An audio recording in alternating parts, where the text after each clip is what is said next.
Today is Monday the 25th of May 2020 and today is the start of my weekly vlog. This week and next week I have been set a challenge on Instagram by my endo sisters and my endo warriors to do a challenge that Cassie has set us. And it is to go on our journey about endometriosis. Today's challenge is my endometriosis timeline of basically my journey of endometriosis. I got diagnosed with endometriosis on the 14th of March 2020 and it has been a very emotional roller coaster. I didn't think I would have this. It has been, as I said, an emotional roller coaster. I got the phone call on the 12th of March when I was away on holiday with Brett to come home early to have my laparoscopy. Before this journey even begun, I have had no end of misdiagnosis, from IBS to appendix to a mixed cycle pain. It is a difficult journey that not only I have personally been through, but everyone else has been through that has now recently diagnosed or still on the path of getting diagnosed with endometriosis. I remember as a child, at the age of, I would say 12, 13, when I first got my periods, I had severe heavy periods and cramping that from a young age I just used to overflow. I got put on the combined pill, which was Laristerin 20. I got put on to begin with.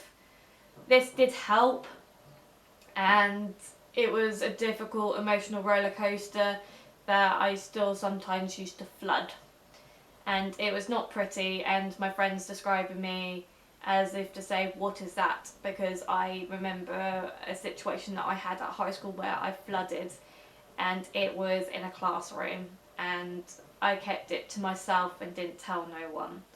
I remember I had to contact my family to bring in a pair of underwear and a new change of clothes for me to change into. It was not pretty. Later down the line things got a little bit easier, but still things got difficult. I remember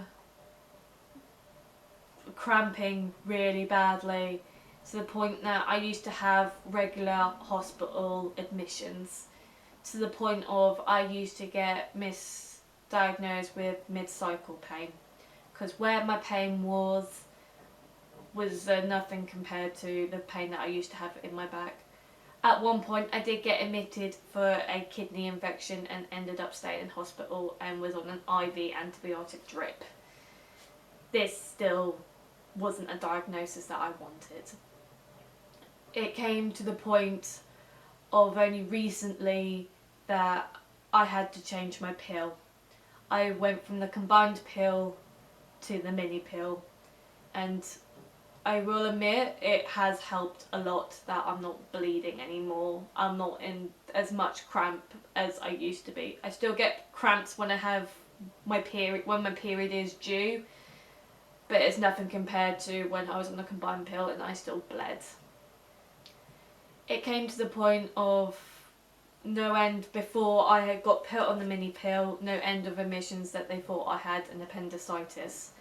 Because of where my pain was, it was just excruciating pain that I used to have blood tests done. I used to have a high temperature and they were like, you need to come with us. And this, I've only ridden in the ambulance once and there's still no diagnosis. It came to the point where I was round Brett's, that I was in severe agony. He took me up to the hospital and they turned around and said, it was a local doctor from Ipswich Hospital that turned around and said to me, have you ever considered endometriosis? And we didn't even know what that word was. I remember Brett and I googling it and all my symptoms linking all together as one. Before this even happened, I was referred to urology to begin with because of me having burning sensation and my urine smelling of blood. This wasn't pretty. This was not helpful for Brett. I hated him seeing me in the situation that I was in. I remember urology fobbing me off saying I only had back pain, I had muscle pain, and they referred me to pain management. I will admit, pain management have been absolutely brilliant, and that they put me on medication straight away to try and relieve my pain. This still didn't relieve my pain, but they did help me understand that there was nothing sinister in my scans, so I thank pain management for that. I was still waiting to be seen by gynae. When I got seen by gynaecologist, this was in October, I think September, October, and they turned around and said to me straight away, you have two options. You either have a scan or you opt for surgery. Bearing in mind at this time in October, surgery was taking up to a year to get seen and to have your laparoscopy. I went for this option because no scans are finding my diagnosis. As I said at the beginning, I got a phone call on the 12th of March because we had kept pushing. My family, my colleagues were pushing for me to get a diagnosis as quick as I could. I was relieved, even though we were on holiday in Scarborough for Brett's birthday, that I got the phone call about me having my laparoscopy on the 14th of March. This was a sign of relief that I burst into tears and went with the option to come home early instead of going to not Pleasurewood Hills. We were meant to go to Alton Towers. Instead, we came home early for me to have this laparoscopy. I remember getting admitted at 7 o'clock in the morning on the 14th of March. I didn't go down for surgery till about 11 o'clock, and I didn't come round till about an hour later. When I remember having my surgery, it was scary, I must admit, since this was the first operation that I ever had. I remember coming round, my throat being sore and not being able to swallow anything properly, and I couldn't taste nothing. When I waited for Brett to come and get me afterwards, since he couldn't come in there with me, I sat with him until I waited for my diagnosis. This had been a long-ended journey to find out what was going on. In the end, I got the diagnosis that I wanted.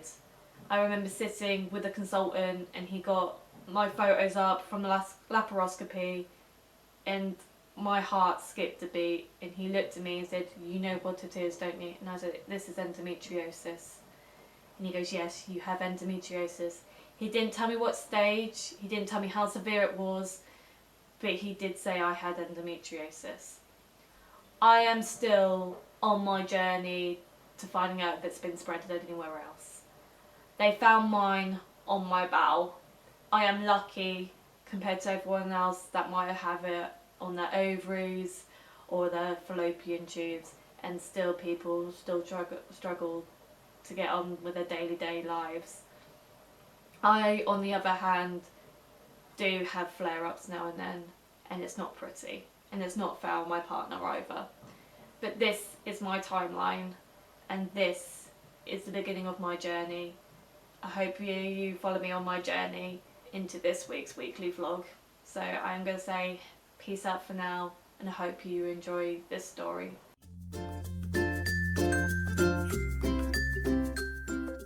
Hi guys, so today is Sunday, the 31st of May.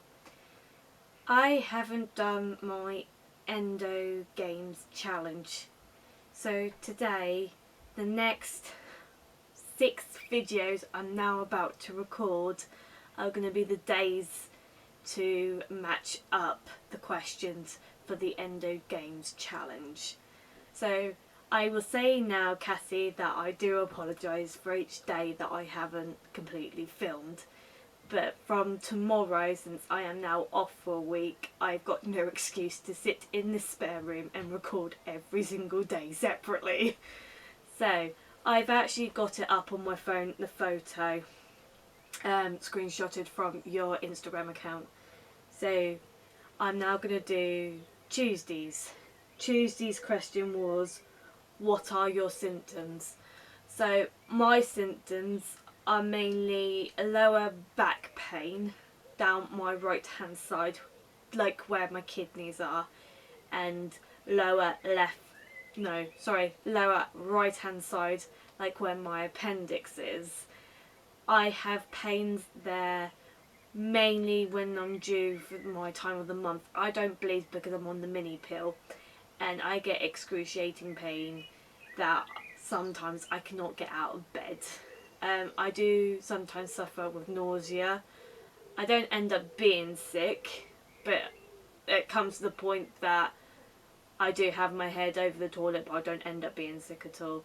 I know that some people get it worse than me and end up being sick, but touch wood, I do say that now, I don't actually end up being sick.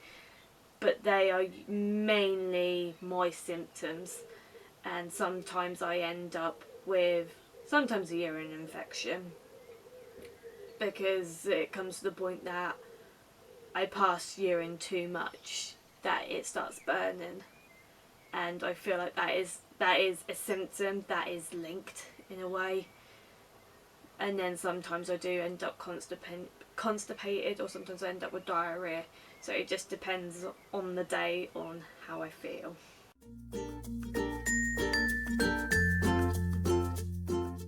What advice and tips would you give about talking to doctors? When it comes to talking to a doctor, keep on at them. I took 10 years to get a diagnosis, and some people have a shorter span, some people have a longer span. I started having periods by the age of 12, 13, and they weren't right. I, from a young age, was pill on a pill. I was put on the combined pill to begin with before I got put on the mini pill. And let's just say I'm happy that I'm now on the mini pill because I don't bleed. But when I first started having periods, they were really heavy, and something was not quite right. That they were really heavy, that sometimes they did end up having clots in them as well. And I know that's not nice to hear, but I just want to say just keep nagging your doctors. Obviously it took me a while to get diagnosed because I went through urology first, and obviously I had scans upon scans. I had a cystoscopy, which is a camera in your pee hole, should I say, and it's painful, but it's worth it. But they didn't find nothing until I got referred to pain management, got put on painkillers, which they haven't helped at all because I'm not on them anymore. And until I've seen gynae, I've now got the treatment that I want and the treatment that I need, and I've got my diagnosis. But as I say, keep going on at your doctors.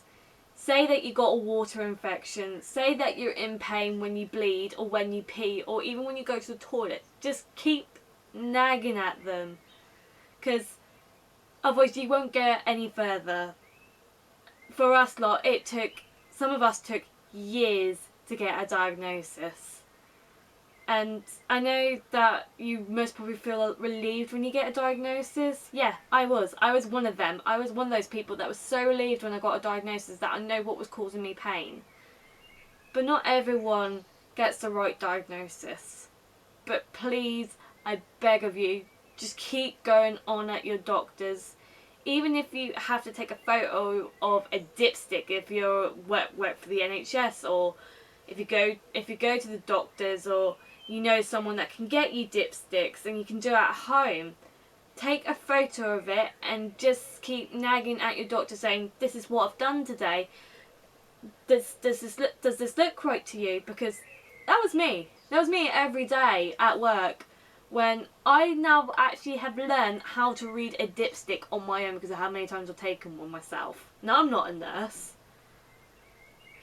It's scary to know that you can read your own symptoms. And it is scary. It's not pleasant. But yeah, I pray, keep nagging at your doctors to get a diagnosis.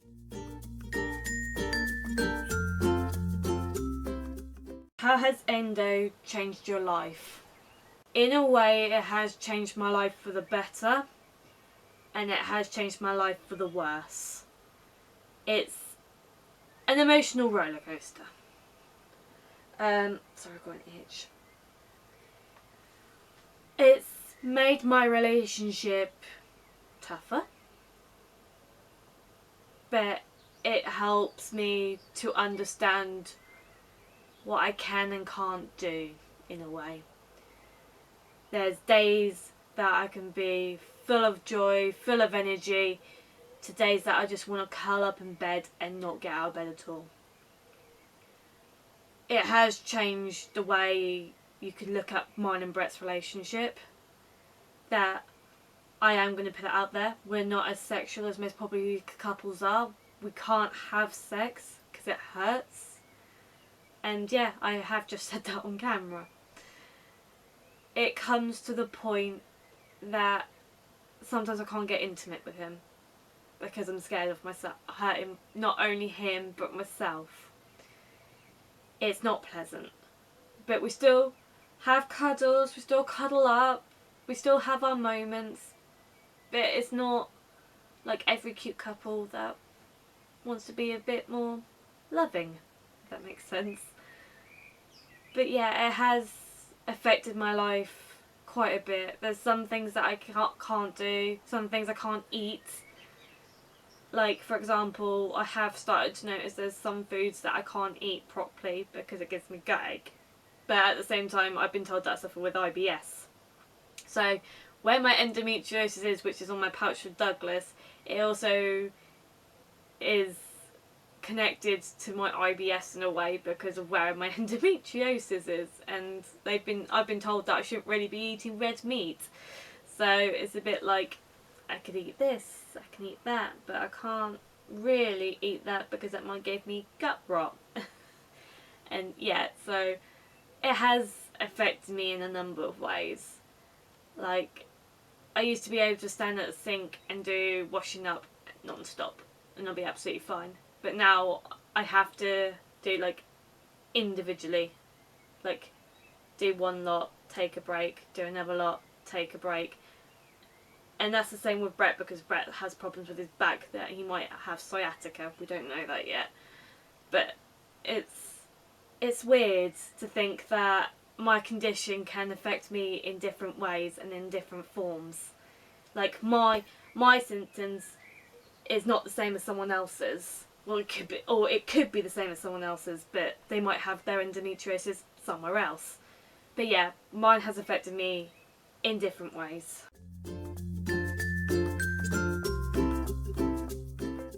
Name 3 positive things that endo has brought to your life. Number 1, it has made me open up more to my friends and my family and my colleagues. Number 2, it's made me open up more on camera and on social media to understand the condition. Number 3, it has made me make new friends that I can socialise with and that they understand what I am going through.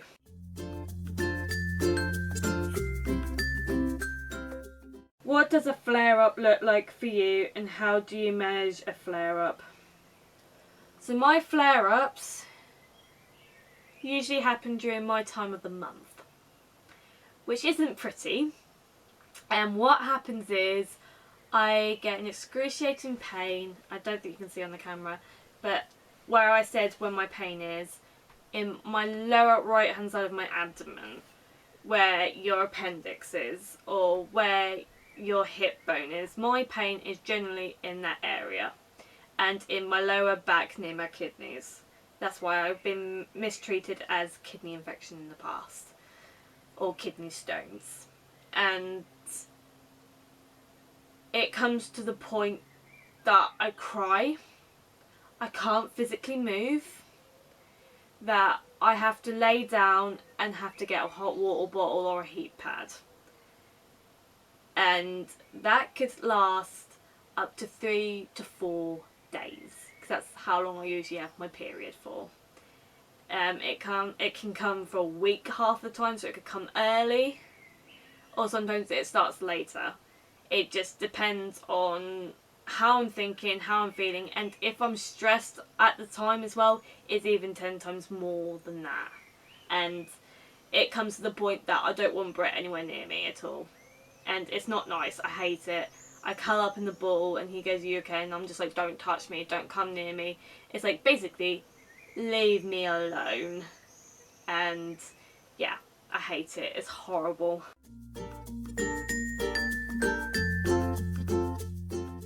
Name 3 things you do for self-care. I don't really have a self-care routine, which is a bit annoying. I used to look after my skin, but I don't think you can tell on camera, but I have come out with a massive breakout on my chin, on my forehead and on my cheeks. I don't know if I have on my forehead, but I don't know. That I need to start getting into a routine where I need to start washing my face properly. I come to the point that I start doing it and then I stop doing it and then I do it again. So I need to get into a routine, and you can most probably tell that I've done something different, and that is dyeing my hair. So I have started dyeing my hair recently as like a self-care thing, that I'm trying to distract myself and experiment, if that makes sense. So I don't know if you could say that is self-care, by just experimenting and trying to find who you are in a way. I know who I am, but it's just in a way I just want to play about with hair dye, which is not like me, but but yeah, I don't really have a self-care routine or have any 3 things that are self-care. Maybe I do sometimes cream my hands and cream my body as a self-care thing, and try and keep myself clean, if that makes sense.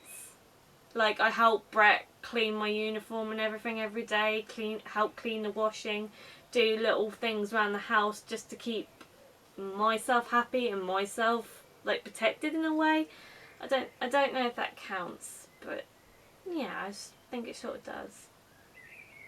So I'm gonna round off this video saying today is Sunday the 31st of May, and this is week 1 of the hashtag the EndoGames challenge.